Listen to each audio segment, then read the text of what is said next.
Olá, queridos, eu sou o pastor André Luiz e eu quero começar dizendo: hoje é o dia da sua vitória. E que bom poder estar com vocês nesta manhã e juntos aprendermos um pouco mais da palavra de Deus e invocarmos o nome do Senhor. Queridos, estamos em Ezequiel 28, agora na segunda parte da meditação deste capítulo. E eu quero convidar você a ficar comigo até o final, pois eu tenho certeza que Deus irá falar muito conosco. Então, eu quero pedir a você que compartilhe essa mensagem, dê o teu like e inscreva-se neste canal se porventura você ainda não é inscrito. Ativando o sininho, você será notificado a cada manhã quando colocarmos aqui uma nova mensagem. Vamos então à leitura da palavra de Deus, do verso 11 ao verso de número 15, que nos diz assim: E veio mais a minha palavra do Senhor, dizendo: Filho do homem, levanta uma lamentação sobre o rei de Tiro e diz-lhe: Assim diz o Senhor Jeová, tu és o aferidor da medida, cheio de sabedoria e perfeito em formosura. Estavas no Éden, jardim de Deus. Toda pedra preciosa era a tua cobertura, a sardônia, o topázio, o diamante, a turquesa, o ônix, o jaspe, a safira, o carbúnculo, a esmeralda e o ouro. A obra dos teus tambores e dos teus pífaros estava em ti. No dia em que foste criado, foram preparados. Tu eras querubim ungido para proteger, e te estabeleci no monte santo de Deus estavas. No meio das pedras afogueadas andava. Perfeito eras nos teus caminhos, desde o dia em que fostes criado, até que se achou iniquidade em ti. Queridos, dando continuidade à meditação que começamos a fazer na manhã de ontem, em Ezequiel 28, o Senhor Deus destaca o orgulho do rei de Tiro, fruto de suas riquezas e esplendor. Contudo, o comportamento ímpio dele provocou a ira de Deus. O rei de Tiro é alguém tão perverso que o Senhor utiliza como figura de comparação ao próprio Satanás. A partir do verso de número 11, tem início a descrição da glória do querubim ungido, de que hoje é o diabo. A descrição continua até o verso de número 19, e nesse trecho vemos como o Senhor o revestiu de glória e como no final o seu coração se tornou soberbo. Os versos de número 11 até 19, embora apresentados como um hino fúnebre ao rei de Tiro, dificilmente pode ter a sua aplicação limitada a esse príncipe. As figuras usadas vão além da referência local. Ao considerar o caráter e as atividades do rei literal de Tiro, em visão, Ezequiel viu mais longe. Por revelação divina, enxergou o ser invisível, mais poderoso a quem o rei de Tiro servia. Da mesma forma, foi permitido que Isaías enxergasse além do rei literal de Babilônia, em Isaías 14, verso 4, e visse Satanás, cujo caráter e política eram reproduzidos por aquele rei. Foi o Espírito Santo, queridos, quem planejou e unificou as Escrituras. E foi ele que providenciou que fossem dadas informações suficientes sobre todos os assuntos essenciais, inclusive a história de Satanás. Além disso, foi ele quem determinou quando e como e por meio de quem devia ser dada a revelação. A ocasião envolvida na passagem em questão era especialmente apropriada, uma vez que o príncipe de Tiro havia imitado de maneira tão notável o exemplo do seu verdadeiro líder, o diabo.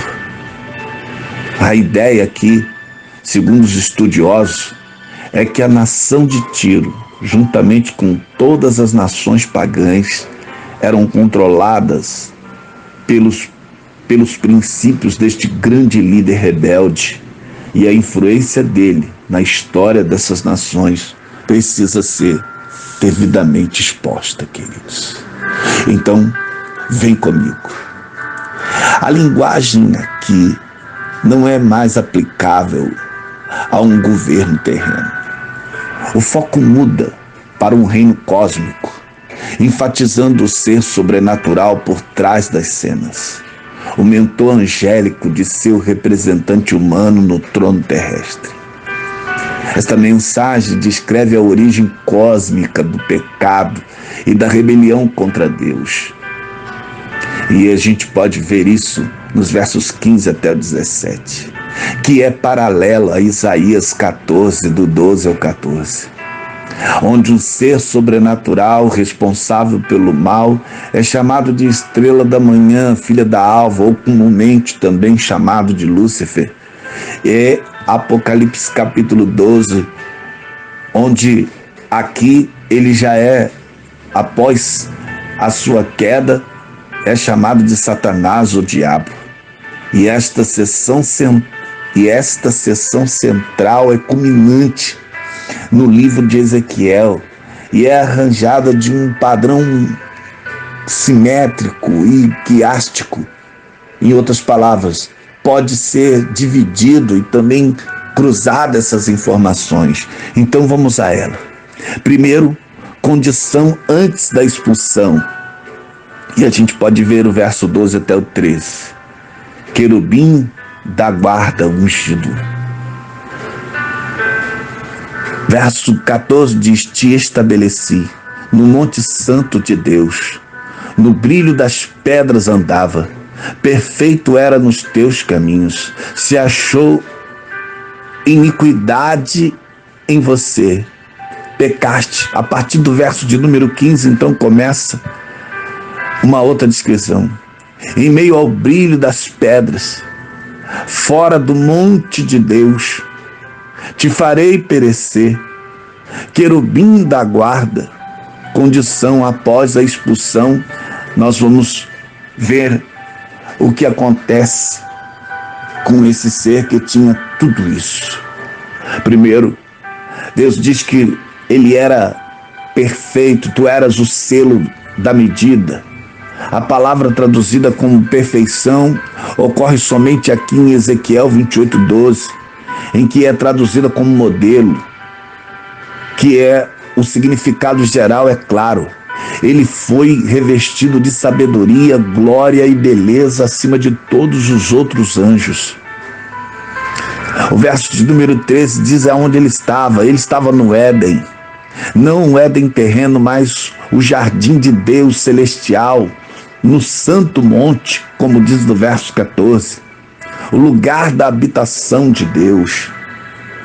Veja, ele está caminhando no meio das pedras afogueadas. As pedras mencionadas aqui se encontram também na lista das pedras preciosas que eram encontradas no peitoral do sumo sacerdote, querido. Preste atenção nisso aqui, como é significativo isso. Pois se você abrir Êxodo capítulo 28, do verso 17 até o 20, você pode conferir o que eu estou dizendo.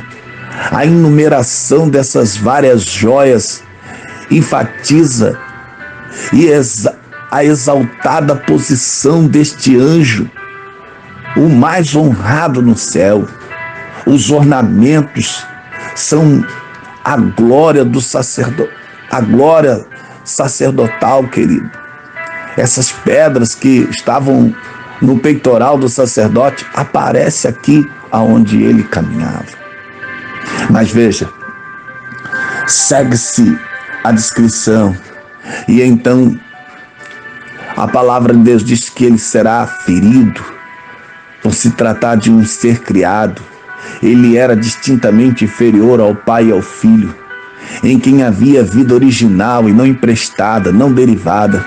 Contudo, foi com o filho que ele reivindicou igualdade. Quando Deus disse ao filho: façamos o homem à nossa imagem e semelhança, Satanás teve ciúme de Jesus. Desejava ser consultado na formação do homem. Ao inspirar assim ao poder que era prerrogativa apenas do Criador exercer, caiu de sua exaltada posição e se tornou o diabo.